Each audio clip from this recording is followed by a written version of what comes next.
in the money advice team at Liverpool John Moores University. So we've been asked to come today to talk to you about surviving and thriving, no less, after university, because we realise it can be a bit of a cliff edge for lots of people, and it can create a lot of anxiety. So we really want to make sure you're ticking all the money side of things, but also looking after yourselves as well as you make that transition into the world of work. I think I just said the world of work. So I guess really the first thing to say is congratulations to all of those graduating students from the class, what will be the class of 23, from the money advice team at Liverpool John Moores University. Really important to remember as you step towards that end point, and move beyond that. There is still lots of support available that you'll be able to access from us. Once you graduated, we can't throw any cash or money at you, but we certainly can help you with any difficult decisions that you or circumstances that you might have moving forward with that. As you're looking for further study, funding advice, internships, and all those other activities that might be part of your plan. So we'll just do the money side of things first. So remember, if you're graduating in 2020, May 23, then your repayments won't kick in until the April after that. So you're talking about April 2024 before you'll even begin to start those repayments. The idea of that is to give you that repayment holiday so you can start to get settled through that transition period and find yourself in a good position before the repayments kick in. And the repayments only will kick in once you're in above the income threshold, which for your cohort is going to be £27,295 if you're from England or Wales, and then £19,203 if you're from Northern Ireland or Scotland. It really is important. I bolded that for a reason. It's important to remember that student loans are not treated like normal consumer debt. So this is not going to affect your ability to get a mortgage in the future. So, you know, when you've been earning a few in your graduate job for a few years and you're on your big bucks, your mortgage manager is never going to ask you how much you owe the student loan company. They're not interested in how much you owe the student loan company.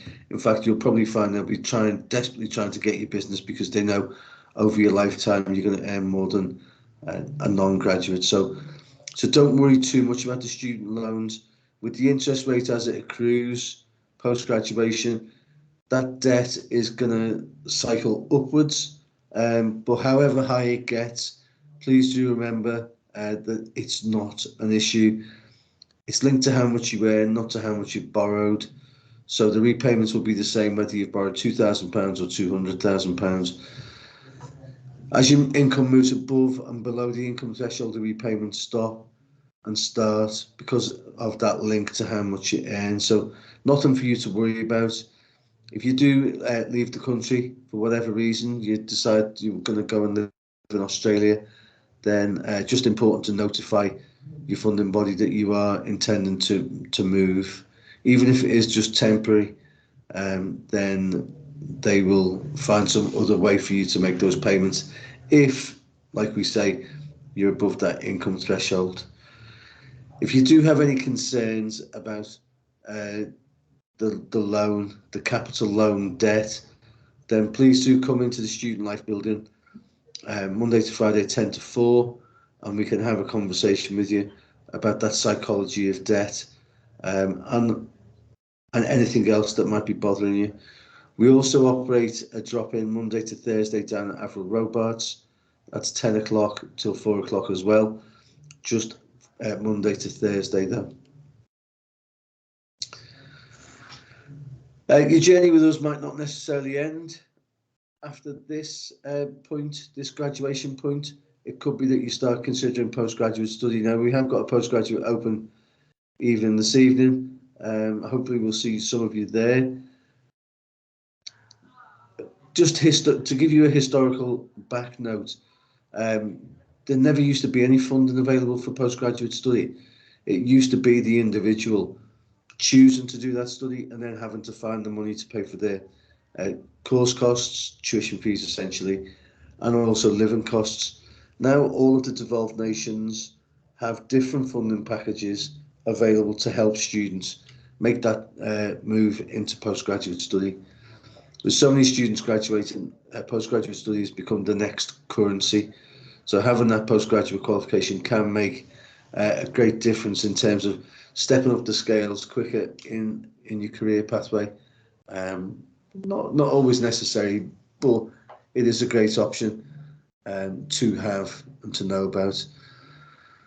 If you're graduating from LJMU then and you're going on to postgraduate study, then you will get 20% off your fees. That's through a process or fund called the alumni bursary. So that's automatic. Once you sign on to your postgraduate course, you'll see that 20% reflected in your tuition fee. So if you want more information about postgraduate funding, feel free to give us a call on the contact number at the end, or send us an email and we will be able to fill those gaps in. As you're graduating from university, if you've got an interest-free bank account, what you'll find is most high street banks will rather cynically turn that into a graduate loan, which will be part of your graduate bank account. Just bear that in mind, because if it's an interest-free overdraft now, then once you graduate and they turn it into a graduate loan, once you've got loan in the title of your bank account, then it's no longer interest-free and it's no longer free money consequently. So just bear that in mind. And I guess with that in mind, if you do have any extra spare cash floating around, then really good to chip away at that overdraft as soon as you can and get that down to the zero again. Lots of high street banks will offer accounts specifically aimed at graduates, but remember to look past any enticements. So they're the free gifts. I think current currency rate for graduate bank accounts is £100 cashback. They're keen to get your business because they know, as I said before, you'll earn more over your lifetime. Just bear that in mind. You know, what other benefits will you have from those bank accounts? In my day, it used to be an MP3 player, but you probably would find little use for that now. But as I say, regardless of what the enticements are, just look beyond them and ask key questions. In terms of other funding streams, you've got benefits which are available to you. So the final Friday of your course, which is going to be around May the 10th, I'm just going to very quickly flick to my phone while I talk to check what that date will be. It's going to be the 12th of May this year.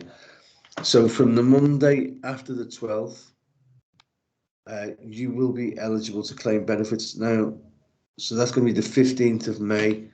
You become eligible for benefits if you're not working. So if you're not working and you're not starting a job for a month or two or even a few weeks, you can make a claim for benefits. It's going to help with your housing costs and also your general living costs. So while we're not, most graduates hopefully won't find their way into the benefit system. But as I say, as a holding position, it's useful to have, especially if you're going to continue to pay rent over the summer period when you're no longer a student and you're getting no more maintenance support from your funding body. So just bear that in mind. Before you graduate, I guess really important for me to give you the information that you need because you are still a student. And before we do the money moving on to-do list, let's talk about what support is available to you right this minute. So we have a pot of money, a budget called the Student Support Fund. It's easy to find. It's on the LJMU website. It's an online application, so you can fill it in wherever you are. You don't need to print off a massive form. It literally is my LJMU, my services, and then on the list on the left-hand side, you'll see Student Support Fund. What we want you to do is fill the form in. Final year students, which is you, are a priority for the fund. If your rent is particularly high, then you're quite likely to do particularly well out of it. If your rent's quite low, then you may not do so well, but you could still get something to tide you over through that assessment period. Make sure you can feed yourself, and make sure you've got the heating on as well, because we know fuel bills are high at the moment, but we want you to be comfortable, because the more comfortable you are, the better you'll revise, and the more and better you revise, the better your degree outcome is going to be over the next few months. With that in mind, I've said remember there, but you can't remember something that you don't know. LJMU has just approved a new energy assistance fund. That is essentially targeted at students who are in private lettings. Most students who are in private lettings who have all-inclusive bills will be all-inclusive to a point. That's what we see when we're looking at tenancy agreements, and that's where this idea has spawned from. So this is about us helping you address those bills so that you can leave the heating on for a little bit longer, so that you can stay warmer without feeling the need to put on 3 different outdoor coats. And the way to apply for that is going to be through the Student Support Fund. You just need to make sure when you do apply for it that we get a current fuel bill, so gas or electric, dual fuel, whatever you have. If you're on a prepayment meter scheme, then that you put that in, because that's going to be really important for us in terms of supporting you. Last year, on an average 3-bedroom property, fuel bills were coming in on the final bill of £1,500. The price has gone up since then, so we're expecting to have high demand for the Energy Assistance Fund. That's what we hope. The university's given us money to help with this particular source of impact. And so what we want to do is give as much of that money away as we can. The money's given in the form of a grant. You don't have to pay it back. So please do bear that in mind. Take a final meter reading before you leave. If you're not on a prepayment meter, then you need to take a final meter reading, and make sure your utility company has that. And you need to pay that final bill and get your name removed from the account once that's all done. Hopefully the energy assistance policy will help you do that. Make sure the house is in the same condition as when you moved into, and you claimed your deposit back. Hopefully you've taken pictures beforehand. Take pictures before you leave, as you leave, to make sure that you can evidence the condition is the same as when you moved in. I guess one of the issues around heating is that talking in conversations with the students who come into the money advice service, there's lots of students who've been leaving the heating on and putting extra layers on. There is an issue there for students, because if you haven't had the heating on and you haven't had the house ventilated at points, then mould can appear.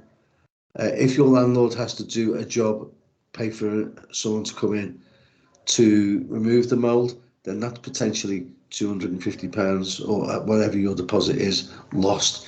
So from a money point of view, just bear that in mind. Keep the heating on, even if it's low, and look to the Energy Assistance Fund to give you that access to money for the bills. Change your billing address as well with any third parties, but especially your bank. Make sure you do that in good time. And always worth putting on a temporary redirection on your post, which you can do at the post office. That's going to make sure for the weeks after you've left the property that anything that is due to come to you at that address will, while the systems update your new address, you will make sure you're getting all your posts that way. Okay, some posts will be more important than others, but it's always useful to make sure you get that. And for a nominal fee, you can have that readdress put on, so keeps you in the loop all the time with your mail. Make sure all library books go back. All library books should be back in the library. If not, if you haven't done that, you won't have done it already. We're only in March, but make sure that happens. I'm sure you'll be able to post them in if you do forget, but if you can do it before you go, then that's always going to be useful. You don't want to get a bill in a few months' time for 20, 30 quid, or if you've got one of those really expensive law books, even more than that. Also, get yourself on the electoral roll of the new address that you're moving into, because this can impact on your credit rating. The electoral roll is one of the key things that credit rating agencies look to. If you're not on the electoral roll, then it has a really damaging impact on any credit rating that you may have run on you. And I guess I mentioned the new address thing there. We've also mentioned student support fund already. Any money you get from that student fund could help with you finding a new address, moving into a new address. Think in terms of the deposit. By the time you get your deposit back on wherever you're living at the moment, that may well be too late for you to find a property that you can move straight into at that point where you are leaving the course and the house that you're living in currently. I think that's all I've really got to say about money. So we'll move on to the well-being side of things, because that's just as important. And money links in really tightly with well-being. And graduation can be a real pressure point. It is a massive, significant milestone, there's no doubt about that. You will have done some of your studies through the pandemic and lockdown. So really, real big cheer for you, because that has been a difficult time to be a student. But likewise, graduation can be scary and overwhelming at times, because the pressures don't go away, but they do change, and your ability to adapt to that change is really important. You know, you've got to find a suitable career path. You've got to find a new place to live, because you don't want to go home because you've been living independently for 3 years. General worries about the future, new responsibilities that accompany the transition into the working environment. So all of these can contribute to what we call postgraduate anxiety. And really important to remember that postgraduate anxiety is very common. Lots of people will experience it. So what can you do to mitigate those things? One of the biggest things that you can do is not believe in yourself. That's going to have a real detrimental impact on your mental health and well-being. So, you know, when you're listening to other people who've maybe got their job applications in a little bit sooner, are going to graduate and finish their course in May and start a new graduate job, earning mega bucks in the month after, and are going on a month's holiday before they do that. I'm sure there's not many of them around, but there'll be one or two of them. Really, it's important to believe in yourself and to register and reflect on the accomplishment that you have made. You've gone through a 3-year or 4-year degree program, and at the end of the day, we're all different, and we've got time. You've got youth on your side to focus on a bit of headspace before you necessarily need to just start ahead with that action plan that you developed at the start of your course. Give yourself a bit of headspace, and that's where social media comes in, isn't it? Because everyone's looking at social media and everyone's life looks wonderful and everyone's celebrating their success. You know, it's right that you celebrate your success at this point. But just have that reflection in mind that you're not looking at other people's lives thinking, oh gosh, I wish it was you. Oh, I'm so jealous of you. Social media enables that a lot more than the world before social media ever did. So just bear that in mind. Focus on yourself and the great things you've accomplished. Don't look at other people. Don't look across the other side of the fence and think, I'm not as good as you, because actually that's not true. You are. Taking care of, look after your body and your mind. Your physical health and your mental health are really important. So taking care of your body and your mind can provide you with energy you need to tackle your daily challenges. That is not simply about your physical health and your mental health. That is about freeing you up You know, 20 minutes of activity every day, eating healthily has a real benefit to you. That the endorphin rush that you get after a bit of exercise or a walk in the countryside, it might be as much about seeing the scenery as it is about actually having the activity in your day. Always find time to make some headspace. Meditating is a great example of a great way to find some headspace. And certainly you've got a few months now between now and actually leaving the course. So you've got all those gym classes going on, all those reflection sessions that you can do. And don't forget, we've got a wellbeing team as well at the university, based at the Student Life building and also dotted around the university, notably at Avril and Byram Street, down on the city end of the campus too. But relax. You've got your assessments coming up in a few weeks. Again, really important time to find that time. If you're working effectively, then really good to find some time to effectively relax as well. It can't just be all about hard work. You will burn out. Post-graduation, it's the same thing. Sometimes finding a graduate job can be a bit more difficult than other times. You know, the economic market will have an impact on all of that. But there's more jobs out there now than there's ever been. That's not to say it's not going to be difficult to find a job. So how you address that is really important. And finding that time, that headspace is really important for you in terms of managing that balance and that stress. Okay, it could be that you're sending off applications all the time.